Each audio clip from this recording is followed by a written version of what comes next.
Renowned Texas heart transplant program suspends operations. Houston, AP. A Houston hospital has suspended all medical procedures in its renowned heart transplant program following the deaths this year of at least 3 patients and the departure of several senior physicians. Baylor St. Luke's Medical Center said Friday that the transplant program will be inactive for 14 days as administrators assess what's gone awry. The decision follows a series of joint reports by the Houston Chronicle and ProPublica revealing an unusually high number of patient deaths in recent years. The program's inactive status means it will turn away all donor hearts during the suspension. Although extensive reviews are conducted on each unsuccessful transplant, the recent patient outcomes deserve an in-depth review before we move forward with the program. Doug Lawson, CEO of Catholic Health Initiatives Texas Division, Witchone Street. Luke's said in a statement, "Our prayers are with the families, as well as all those on the waiting list." The decision punctuates a dramatic fall for one of the nation's most respected heart transplant programs.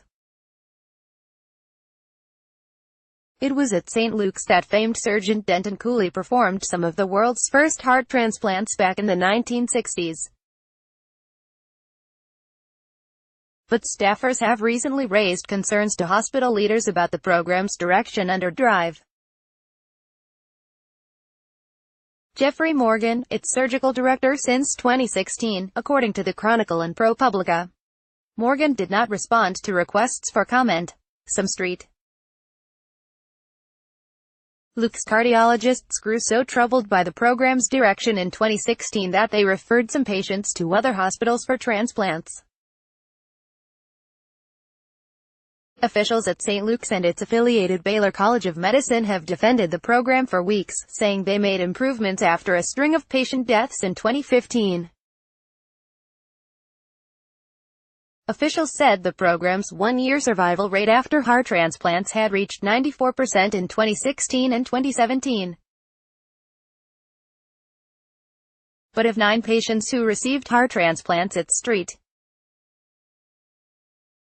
Luke's since the start of 2018, at least 3 have died, according to interviews with patients' family members, information provided by the hospital and data from the United Network for Organ Sharing.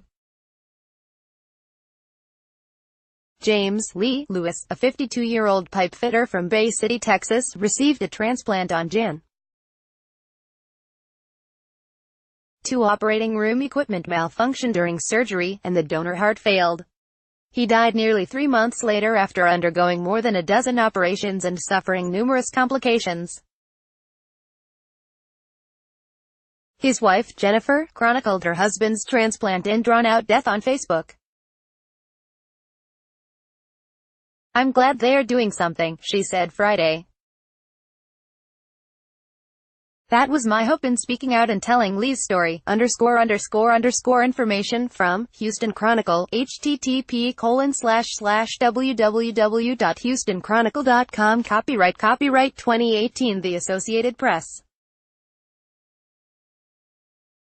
All rights reserved. This material may not be published, broadcast, written or redistributed.